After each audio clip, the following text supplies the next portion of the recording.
Relationship টিকিয়ে রাখতে গিয়ে অনেক সময় নো বলি না আমরা, অনেক সময় অ্যাডজাস্ট করতে গিয়ে আমরা নো বলতে পারি না, অনেক সময় ইনঅ্যাপ্রোপ্রিয়েট টাচ কেউ হয়তো কোথাও করছে কিন্তু দেখা যাচ্ছে সে নো বলতে পারছে না, পরে সেটাই গিয়ে একটা বিচ্ছিরি রকম কন্ডিশনে আসছে। আমরা নিজের সাথে নিজে সবসময় কথা বলি, কিন্তু কোথায় কতটা কথা কখন কিভাবে বললে আমরা সিচুয়েশনকে কন্ট্রোল করব না, আমরা সিচুয়েশনের সাথে নিজেকে অ্যাডজাস্ট করে একটু পাশ কাটিয়ে বেরিয়ে যাওয়া। সবসময় তুমি আমি লাইফে যখন যেরকম ভেবেছি তখন কিন্তু সেরকম হয়নি, এবং হয়নি মানেই যে খারাপ তা কিন্তু নয়।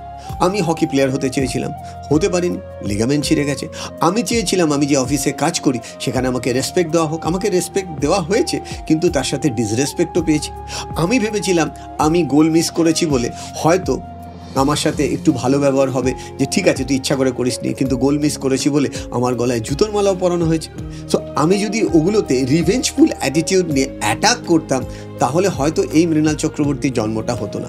আমি ওই সিচুয়েশনটাকে অ্যাকসেপ্ট করেছি এবং অ্যাকসেপ্টেন্সের সাথে লার্ন করেছি যে how to face the situation in a different way, how to create my own value in a different way, how to restructure my self such a way যে আজকে যারা আমাকে ইগনোর করছে পরে তারাই যেন স্যালুট করে বা তারাই যেন এসে বলে হ্যাঁ সেই দিনটা আমি ভুল করেছিলাম, thank you thank you thank you, আমাকে মাফ করে দিও।